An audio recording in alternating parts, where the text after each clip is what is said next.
Assalamualaikum warahmatullahi wabarakatuh. Waalaikumsalam warahmatullahi wabarakatuh. Selamat siang semuanya. Selamat siang, Bu. Bagaimana kabar kalian hari ini? Alhamdulillah sehat. Alhamdulillah udah sehat ya.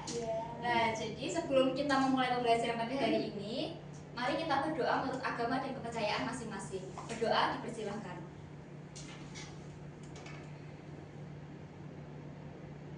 Berdoa selesai. Jadi di sini Ibu akan menjelaskan tentang profesi MPLB. Sebelumnya, tujuan pembelajaran kita hari ini yaitu Ibu harap kalian mampu menjelaskan pengertian dari profesi dan menyebutkan minimal 2 karakteristik profesi di bidang MPLB.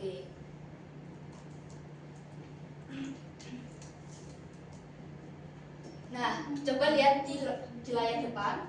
Di samping kiri itu ada seorang pedagang dan di samping kanan ada seorang guru. Menurut kalian, apa perbedaan paling mendasar dari kedua gambar ini?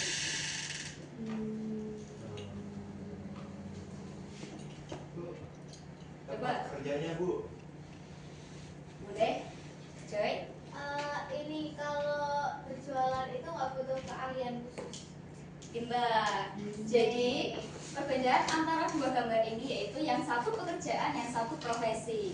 Perbedaannya, pekerjaan itu dilakukan untuk mencari nafkah saja tanpa butuh keahlian khusus. Sedangkan profesi adalah pekerjaan berbasis keahlian khusus yang harus ditempuh melalui pendidikan tertentu. Jadi secara singkatnya, profesi adalah pekerjaan yang memiliki keahlian khusus. Nah, untuk memenuhi kriteria itu ada 4 kriteria. Yang pertama, memiliki keahlian atau keterampilan khusus. Kita ibaratkan seperti di MPLB, kalian tahu sekretaris? Oh. Sekretaris itu bukan hanya mengelola saja, tetapi juga harus ahli dalam mengelolanya, seperti menurut abjad dan lain sebagainya. Yang kedua, memiliki izin khusus. Di sini ada yang udah punya SIM? Saya. Kita ibaratkan seperti SIM. Semua orang mungkin bisa mengendarainya, tapi tidak semua orang bisa mengendarainya di jalan raya. Bener nggak? Benar. Yang ketiga, tergabung dalam organisasi profesi. Nah, profesional ini mempunyai wadah. Di dalam wadah ini gunanya untuk membuat kerjasama seperti itu. Contohnya ada ISI. Ada yang tahu ISI itu apa? Bukan, ISI itu Ikatan Sekretaris Indonesia. Oh, beda istilah ternyata. Iya, beda istilah. Yang terakhir ada komitmen moral tinggi. Jadi, moral tinggi ini ibaratkan kode etik. Sekretaris harus menjaga rahasia kantor. Misal ada sekretaris yang sudah ahli, tetapi dia hobi gosip tentang rahasia kantor. Itu profesionalisme atau bukan? Bukan. Nah, benar. Dari materi ini ada yang ingin ditanyakan? Belum. Oke. Kita akan memasuki. Nggak mau. Jadi ibu punya sesuatu di sini. Nanti kalian ambil satu-satu. Di balik sini ada kertas. Nanti kita buka bersama-sama ya. Di balik kertas ini ada yang berisi nomor dan ada yang berisi kosongan. Kalau kosongan berarti Anda beruntung karena nggak perlu menjawab soal yang ada di sini. Wow. Kalau ada nomor berarti harus menjawab soal yang ada di sini. Paham? Paham. Bismillah. Terima kasih. Bu, ini langsung boleh buka nggak, Bu? Tunggu arahan. Nggak mau. Nanti kita buka bareng-bareng. Siap. Saya terawat tuh ini nol. Saya dapat 14,2 Bu.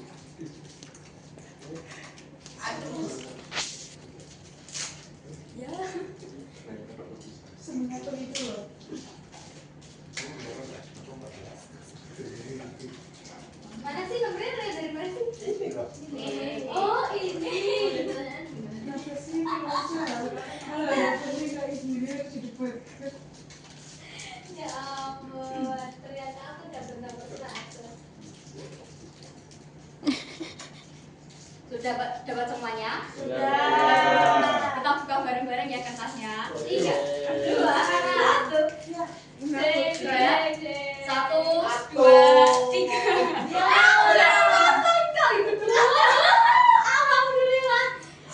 dapat nomor?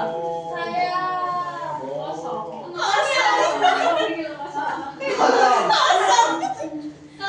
Kosong bu. Satu. Ada berapa orang yang mendapatkan nomor? Satu. hoki banget ya, Bu. Terima kasih guys. Oke, ada 5 ya. Kita mulai dari Jeremy dulu. Dapat nomor berapa? 3 bu. Salah. Sebutkan satu organisasi profesi yang mewadahi praktisi perkantoran di Indonesia. Isi bu. Apa kepanjangannya? Ikatan Sekretaris Indonesia bu.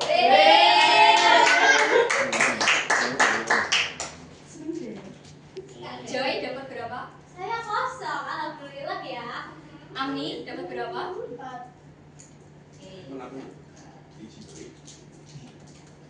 Mengapa seorang staf MPLP harus memiliki sertifikat kompetensi selain ijazah sekolah? Karena mereka nanti melakukan suatu profesi yang membutuhkan keahlian khusus. Benar. Yeay. Tepuk tangan buat Amni. Selanjutnya Akbar. Satu. Oh, nggak ada.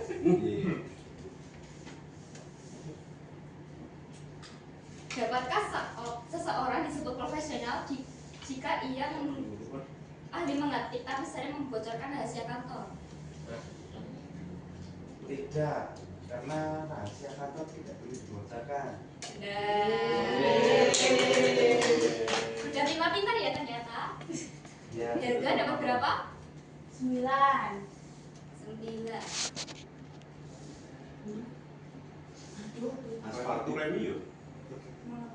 Mengapa bergabung dengan organisasi seperti Aspati, ISI penting bagi seorang profesional?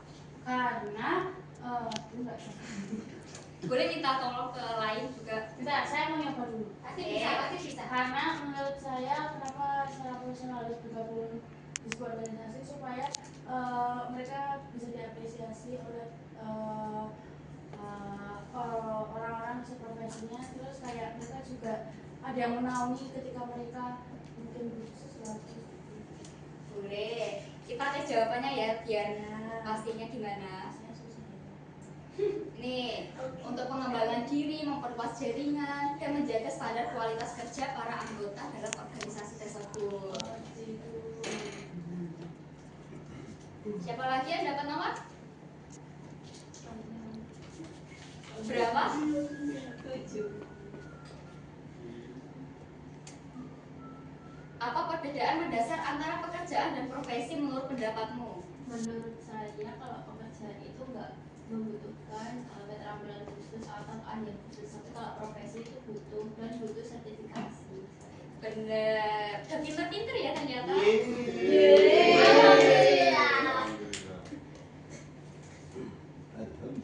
Nah, karena udah pinter-pinter, ibu minta tolong buat scan QR di depan ya. Ini bu dana. Apakah ini adalah ini? Udah.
Ibu ingin melihat seberapa jauh pengetahuan kalian.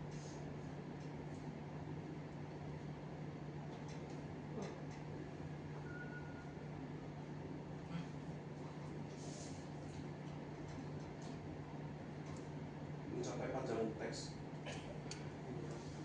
Bukan itu.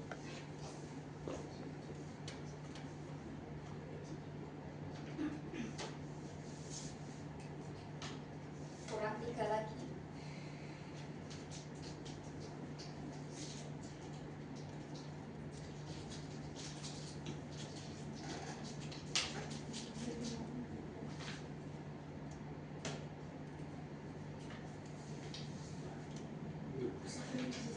Impostor.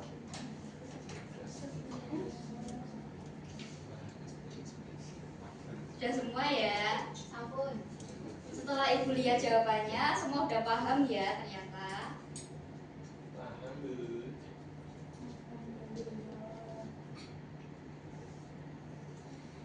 Nah, kesimpulan hari ini, minta tolong salah satu buat baca, ya enggak? Jadi kesimpulan materi ini secara profesional di bidang MLB itu seperti membangun sebuah bangunan yang kokoh. Tidak cukup hanya untuk keahlian atau atap, tapi kita butuh fondasi berupa kode etik yang berupa sertifikasi atau BNSB dan atau perlindungan dari organisasi profesi atau isi ataupun asmapi seperti itu. Oke, jadi kita simpulkan bahwa karakteristik profesi itu ada berapa? 4. Apa saja? Memerlukan sertifikasi, memerlukan keahlian khusus, memerlukan organisasi yang dinaungi, yang keempat ada Izin. profesional. Harus memiliki kode etik. Ya, oke. Jadi itulah materi kita hari ini. Nah, Ibu minta tolong kalian untuk mencari contoh profesi yang berada di lingkungan MPLB seperti sekretaris dan lain sebagainya. Kita akan bahas di pertemuan berikutnya. Sebelum kita mengakhiri pembelajaran pada hari ini, marilah kita tutup dengan berdoa terlebih dahulu. Berdoa, dipersilahkan.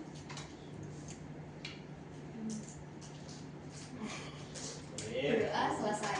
Ibu akhiri sampai di sini. Assalamualaikum warahmatullahi wabarakatuh. Waalaikumsalam warahmatullahi wabarakatuh.